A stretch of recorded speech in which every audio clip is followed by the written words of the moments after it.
بسم اللہ الرحمن الرحیم۔ آج ہمارے لیکچر کا موضوع ہے اردو کا پہلا عوامی شاعر نذیر اکبر آبادی اور اس کی شاعری پر تبصرہ۔ یہ سوال فرسٹ ایئر اور سیکنڈ ایئر کے طالب علموں کے لیے ہے۔ پیپر میں یہ سوال 15 نمبر کا آتا ہے۔ اردو کا پہلا عوامی شاعر نذیر اکبر آبادی۔ نذیر اکبر آبادی اردو کے پہلے عوامی اور پہلے جمہوری شاعر ہیں۔ ان کی شاعری ایک ایسے خضرو پودے کی مانند ہے جو چمن بندی کے تکلفات سے آزاد رہ کر کھلی فضا میں پھلتا پھولتا ہے۔ نذیر کی شاعری میں عوامی زندگی کی ترجمانی کے ساتھ ساتھ اس دور کے تہذیبی مشاغل نظر آتے ہیں۔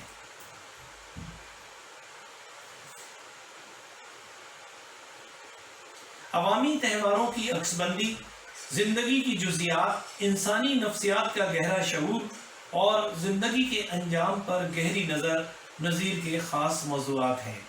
نذیر کی تمثیلی نظمیں اور ان کا ذخیرہ الفاظ ان کی خاص پہچان ہے۔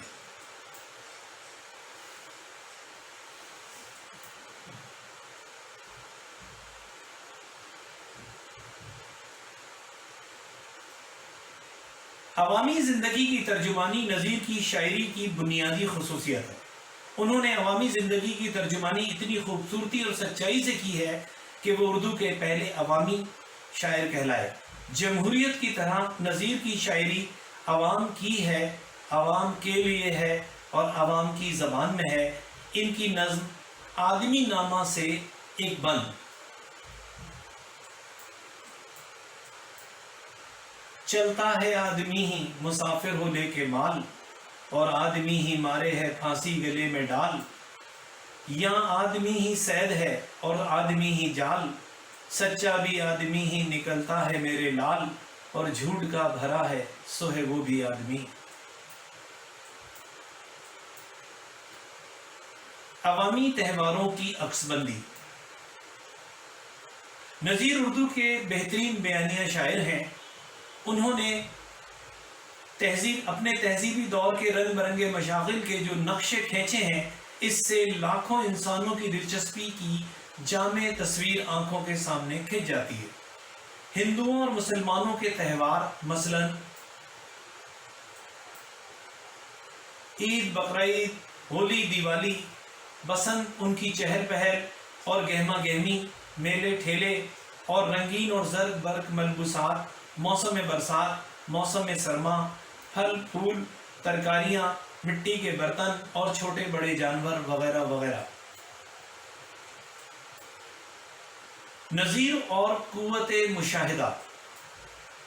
نذیر کے موضوعات سے ان کے بھرپور قوت مشاہدہ کا اظہار ہوتا ہے۔ وہ اپنی شاعری میں ایسے مرقع پیش کرتے ہیں کہ واقعات اور اشیاء ہمارے سامنے جیتی جاگتی اور بولتی مسکراتی آ جاتی ہیں۔ نذیر کی یہ خصوصیت ہمارے کلاسیکی ادب میں اپنی مثال آپ ہے۔ نذیر کی نظم عید الفطر سے ایک بند، پچھلے پہر اٹھ کے نہانے کی دھوم ہے، شیر و شکر سویاں پکانے کی دھوم ہے، پیر و جواں کو نعمتیں کھانے کی دھوم ہے، لڑکوں کو عیدگاہ میں جانے کی دھوم ہے۔ ناپائیداری حیات۔ نذیر فنا اور بقا کے فلسفے سے بخوبی واقف تھے۔ انہیں احساس تھا کہ اور مخلوقات کی طرح انسان کو بھی فنا ہونا ہے، لہٰذا انہوں نے اپنی شاعری میں جگہ جگہ انسان کے فانی ہونے کا احساس دلایا ہے۔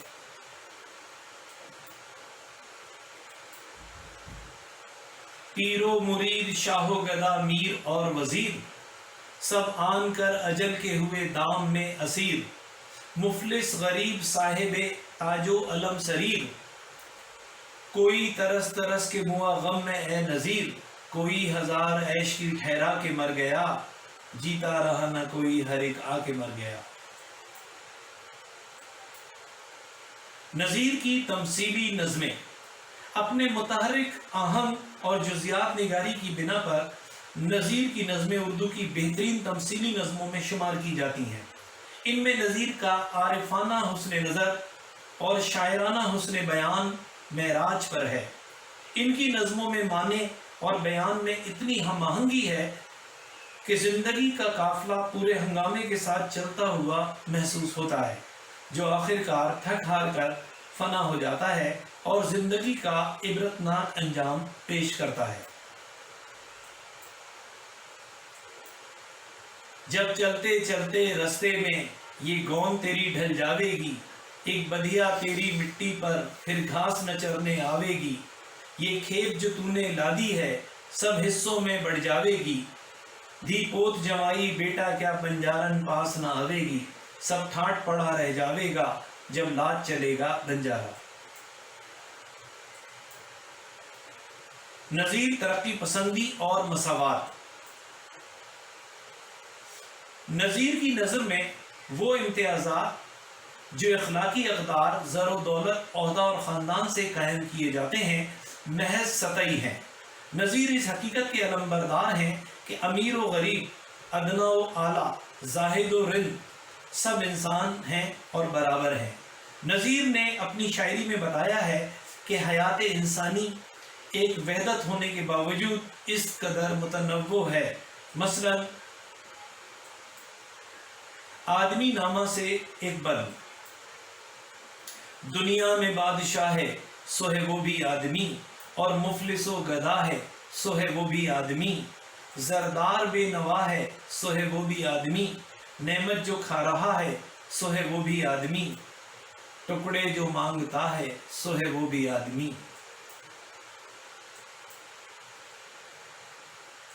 نظیر کی شاعری میں ذخیرہ الفاظ۔ نظیر اپنے ذخیرہ الفاظ کی بنا پر سودا اور میر انیس کے شانہ بشانہ کھڑے دکھائی دیتے ہیں۔ نظیر کو جزیات نگاری سے جو دلچسپی تھی، اس کے سبب انہوں نے اتنے بڑے پیمانے پر الفاظ کا استعمال کیا ہے۔ بقول بابا اردو مولوی عبداللہ، اگر نظیر کی شاعری سے الفاظ جمع کیے جائیں تو ایک لغت تیار کی جا سکتی ہے۔ نظیر کو زندگی کے ان پہلوؤں سے بہت دلچسپی ہے جس میں طاقت، توانائی اور حرکت ہے، اسی لیے ان کی شاعری میں چلن پھرن، بھیڑ بھڑکا، دوڑ بھاگ، ہنسی مذاق، سیر تماشا اور ریل پیل ہے۔ مسجد بھی آدمی نے بنائی ہے یا میاں، بنتے ہیں آدمی ہی امام اور خطبہ خواں، اور آدمی ہی ان کی چراتے ہیں جوتیاں،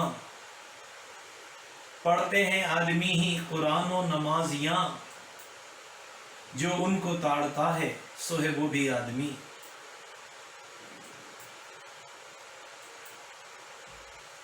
نظیر کی شاعری میں اخلاقی مضامین۔ نظیر نے زندگی کے ہزاروں رنگوں کو اپنی شاعری میں پیش کرنے کے ساتھ ساتھ کوئی نہ کوئی اخلاقی نقطہ بھی پیش کیا ہے۔ وہ مساوات کے قائل ہیں۔ ان کے خیال میں غرور اور تکبر انسان کو زیب نہیں دیتا۔ وہ خود کہتے ہیں کہ اگر ایک کو 1000 روپے کا ملا کفن، اور ایک یوں ہی پڑا رہا بے کس و برہنہ تن، کیڑے مکوڑے کھا گئے دونوں کے تن بدن، دیکھا جو ہم نے آہ تو سچ ہے یہی سخن، جو خاک سے بنا ہے وہ آخر کو خاک ہے۔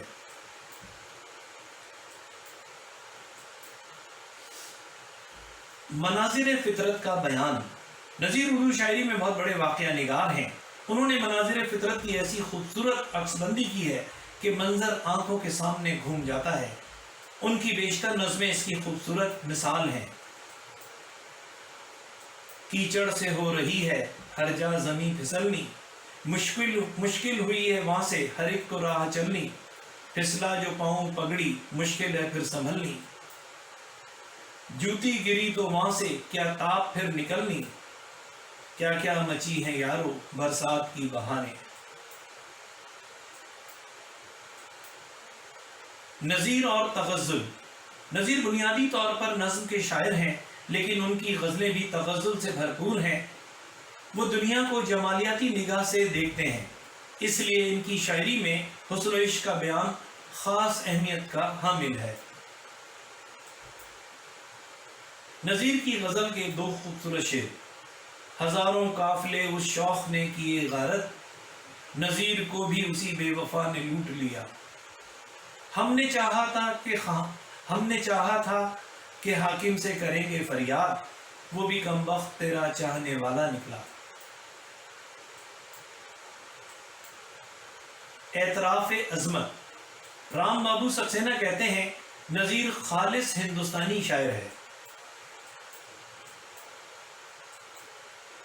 ڈاکٹر فیلن نے لکھا ہے کہ ہندوستان میں صرف نذیر ہی ایسا شاعر ہے جس کے اشعار نے لوگوں کے دلوں میں راہ کی۔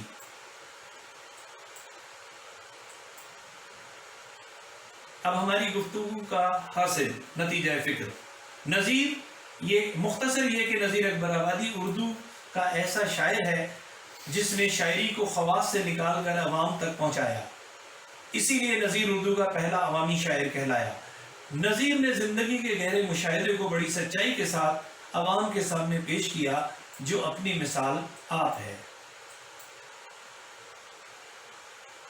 ملو تو مل لو تم ہم سے کہ ہم بنو کے گیا، مثال قطرہ شبنم رہے رہے نہ رہے۔